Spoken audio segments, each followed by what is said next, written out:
C'est un vendredi soir. J'enregistre presque toujours mes épisodes maintenant le vendredi après-midi. C'est devenu une routine. Puis, ça donne que Katia travaille le vendredi jusqu'en fin d'après-midi, début de soirée. Puis, ce soir-là, je venais de finir d'enregistrer l'épisode 5. J'avais un doute. Tu sais, un gros doute là, que juste avant de publier ou en tout cas de le mettre en ligne pour qu'il sorte le lundi matin, je me dis, est-ce que c'est bon, là? Est-ce que ça vaut quelque chose? Là, même, à un moment donné, mon anxiété embarque, peut-être je devrais arrêter, ça vaut pas la peine. Puis, dans des moments comme ça, mais en tout cas, pour ce qui est du podcast puis dans d'autres projets, c'est souvent Cathy qui est la première auditrice ou la première personne qui va regarder le contenu que j'ai créé. Puis, pourquoi je fais ça? C'est parce qu'elle me dit la vérité. Si c'est bon, elle va le dire. Elle va dire pourquoi aussi. Puis si c'est pas bon, elle va aussi l'expliquer. Je pense que j'ai vraiment besoin de cette rétroaction-là pour continuer. Mais ce soir-là, elle venait juste de rentrer à la maison. Et Étienne, il s'est ennuyé de maman toute la journée. Puis en plus, il était survolté. Il courait dans la maison, il faisait des bruits de bouche, il voulait être avec maman. Puis, c'était impossible, finalement, d'aller chercher une rétroaction ou de juste communiquer. C'était pas possible. Pas ce soir-là, en tout cas. Puis ça, c'est une réalité qu'on ne voit pas toujours de l'extérieur. Communiquer en couple quand Étienne est dans la maison puis qui est en mode survoltage, haute énergie, mais c'est un défi en soi. C'est exactement ce dont je veux parler aujourd'hui. On pense que l'autisme est une force ou en tout cas une situation qui sépare les couples. Et puis, on va en parler un petit peu plus loin. Il y a des études qui tendent à prouver ce genre de situation-là. Mais en fait, dans notre cas, en tant que Cathy et moi, c'est plutôt, on peut dire, une force qui nous a appris à regarder dans la même direction, à travailler ensemble, main dans la main. Ça veut dire concrètement qu'on n'a pas une vie de couple parfaite, on n'a pas une absence de friction, mais on a une orientation commune, puis on est du même côté, on fait équipe face à la même réalité. Il y a plusieurs étapes ou défis, je pense, que notre couple a dû rencontrer. En tout cas, c'est la partie que moi, j'ai vue. Peut-être qu'elle aurait plus de choses de son point de vue à elle. Mais peut-être comme 2-3 étapes qu'on a passées à travers. Puis, par exemple, un des premiers défis ou étapes, c'est l'étape du doute. Est-ce qu'on va y arriver? Est-ce que je vais y arriver? C'est une question que je ne pense pas qu'on se permet toujours de poser à voix haute, parce que c'est une question qui fait peur. On a l'impression que si on pose cette question-là, c'est déjà comme si on était en train de lâcher le morceau. Mais était dans ma tête, en silence, notre âge qui avance, les besoins d'Étienne, ils ne diminuent pas. Même, on peut dire qu'ils augmentent, ils évoluent.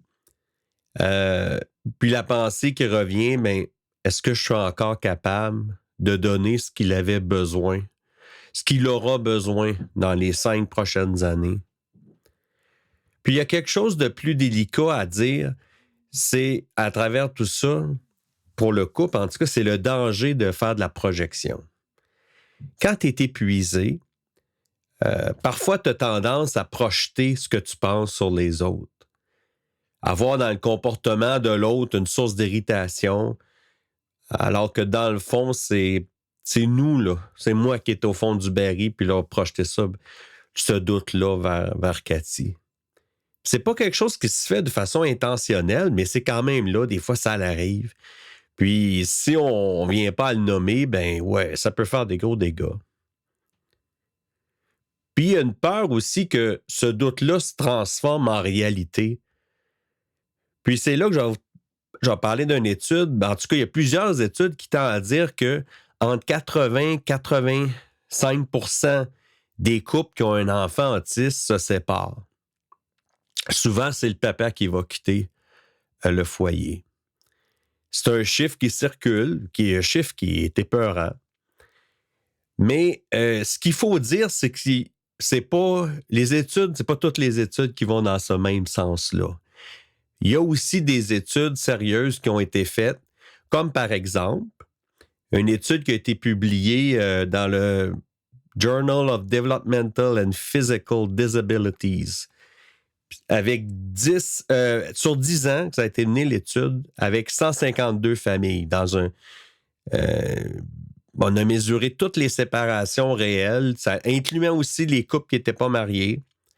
Puis la conclusion de cette étude-là, faite sur 10 ans, c'est qu'après 10 ans, il y avait encore 75% des couples qui étaient ensemble. Donc, le taux de séparation mesuré dans cette étude-là, on parle environ 25 à 30%, pas 80. Bon, je le dis parce que, on ne va pas dire que c'est un mythe, mais il reste que faut pas non plus mettre trop les chiffres élevés puis jeter la serviette là, avant même d'avoir tenté quelque chose. C'est vrai que c'est pas facile comme situation. C'est vrai que c'est pas juste l'autisme. Là. Ça pourrait. Il y a des parents qui vivent avec un enfant qui a un handicap ou qui affronte le cancer, mais ça met une pression réelle sur le couple. Une grosse pression. Mais la majorité des familles tiennent, je pense. Puis je suis convaincu que les couples qui s'en sortent, c'est pas parce que ça a été facile puis qu'ils n'ont pas eu de difficultés, mais c'est parce qu'ils ont trouvé une façon de ne pas se taire, de ne pas laisser aller les choses.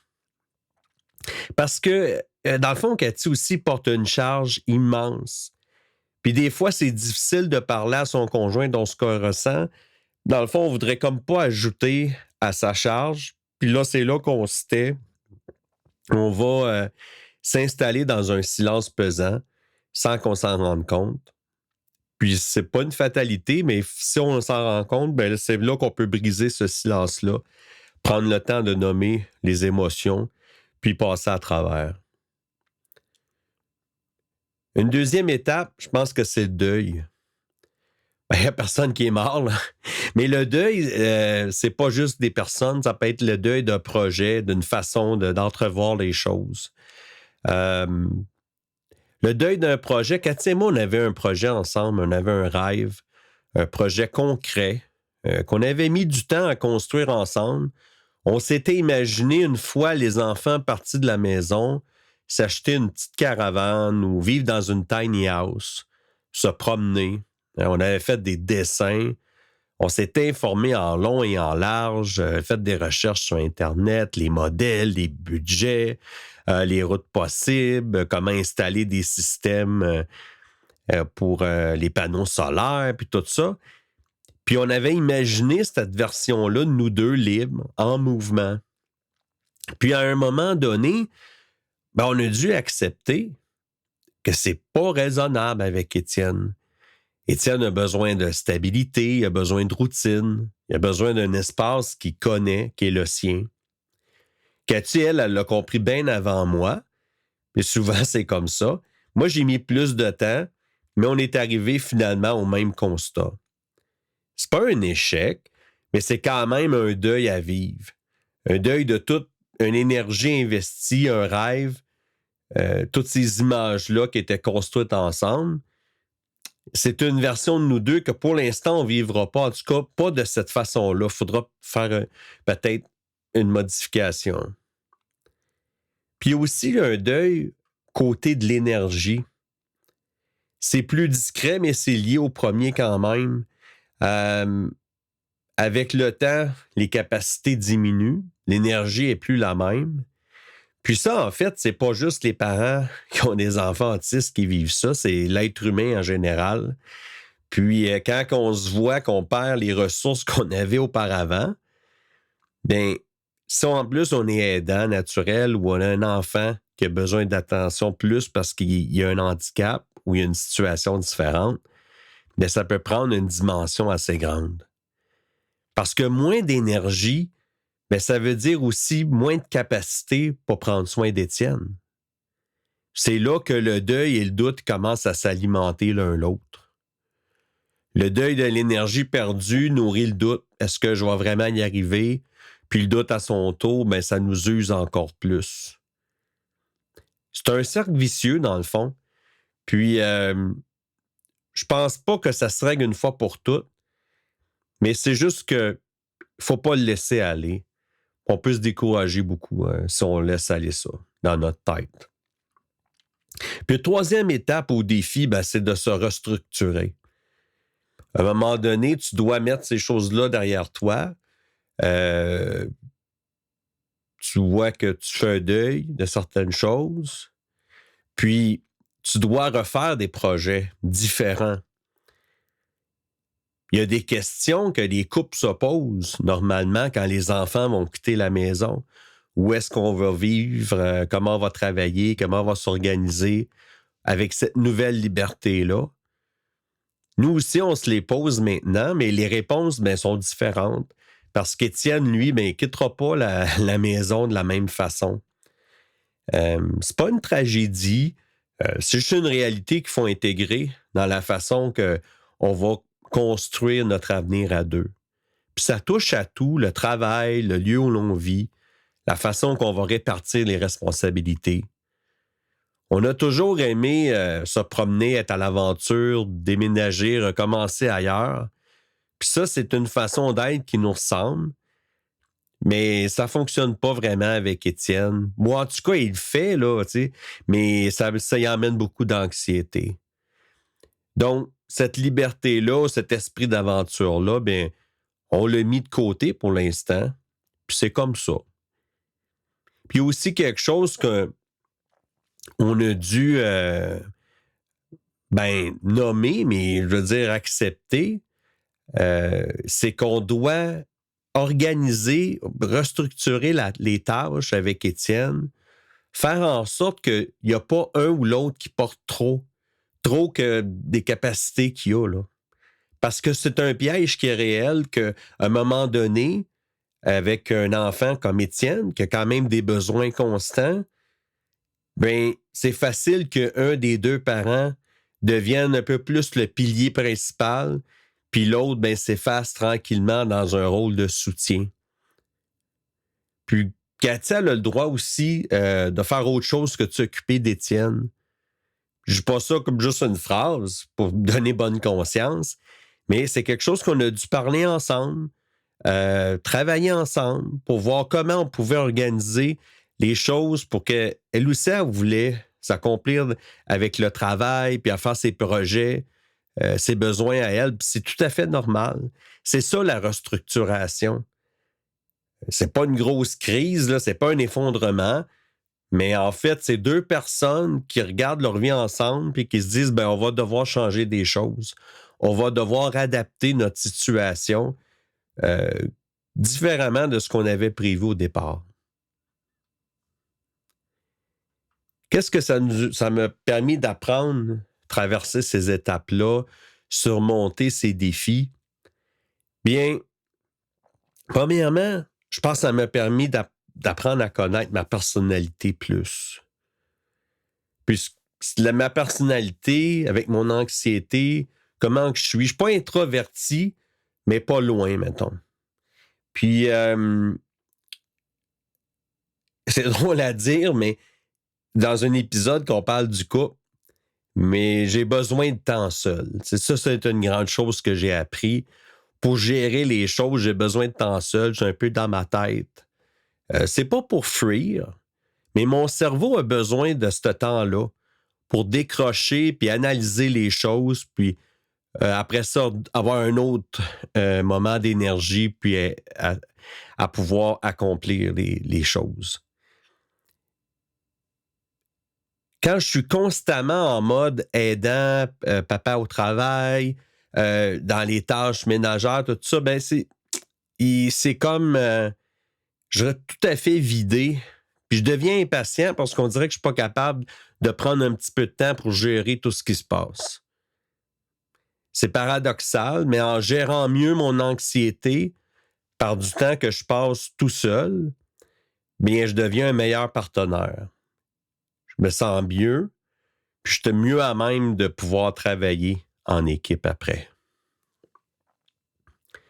Une autre leçon que je tire de ça, c'est que la communication entre Cathy et moi, ça se force pas.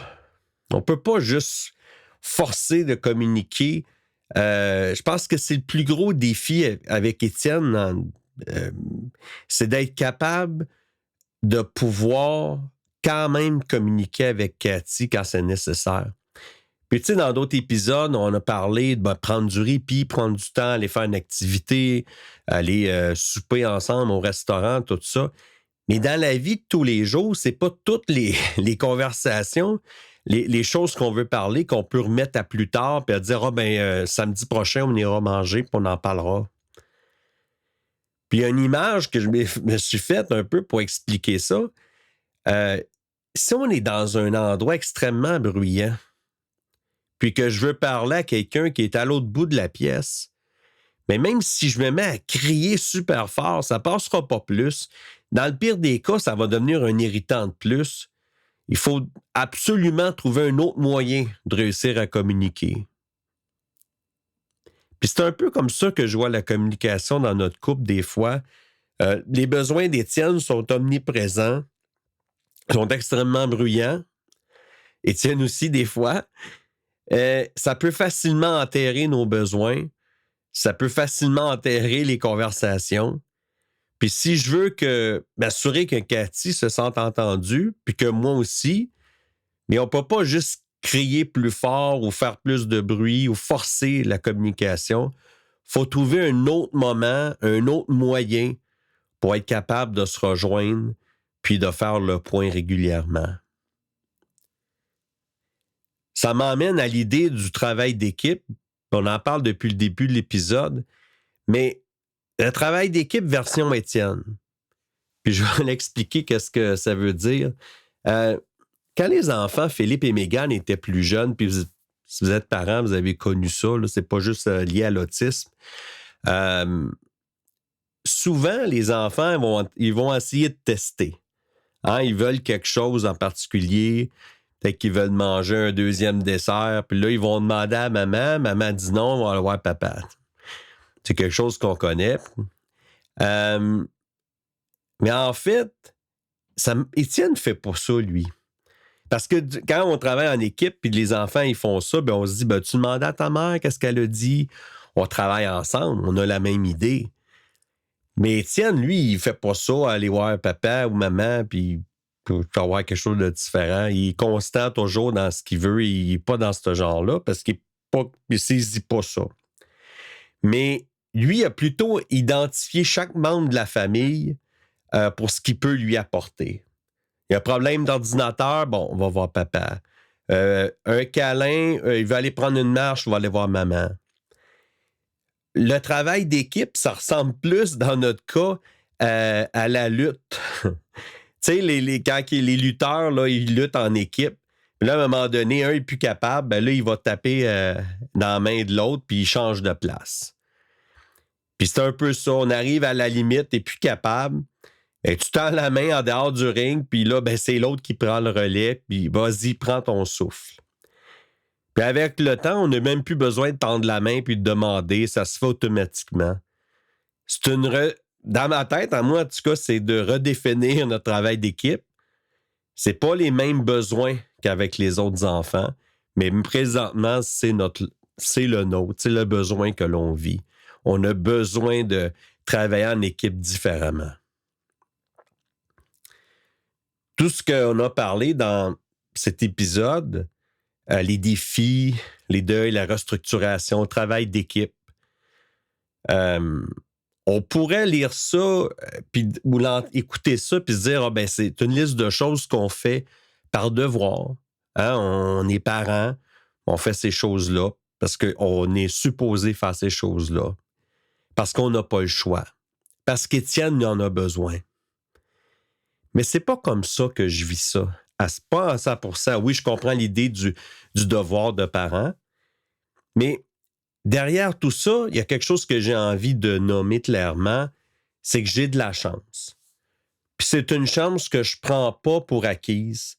J'ai une personne que j'aime dans ma vie, une partenaire de vie, puis on traverse ça ensemble.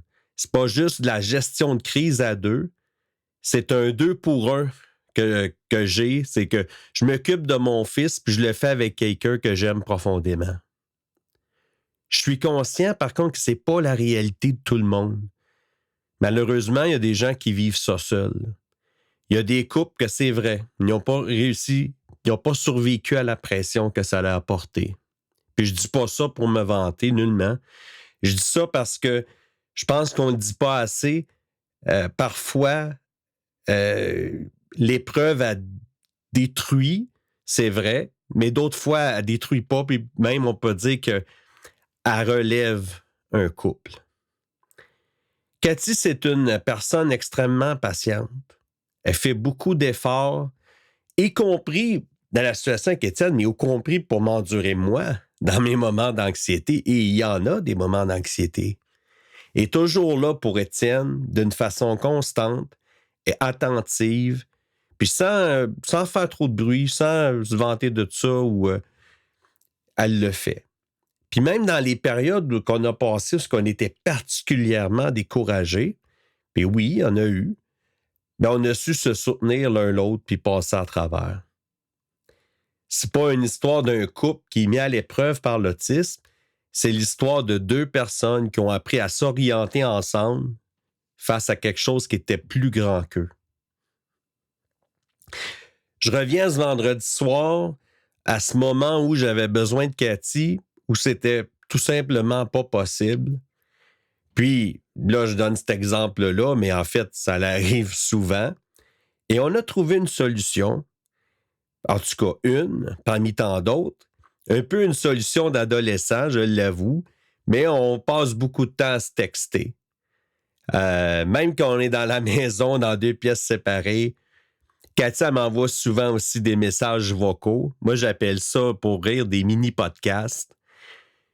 Je suis pas super habile avec mes pouces puis texter sur mon téléphone, mais faut avouer que ça marche. Parce que même si Étienne, il fait beaucoup de bruit, on peut se laisser un message, puis tout de suite. Même si l'autre n'a pas le temps de le lire présentement, mais c'est fait. On s'est sorti de notre tête, puis on peut dire un merci, on peut dire qu'est-ce que tu penses qu'on devrait faire dans cette situation-là. Ça fonctionne vraiment, ça permet une conversation en temps réel, sans attendre que la maison soit calme, puis de pas toujours remettre à plus tard les choses dont on veut se parler.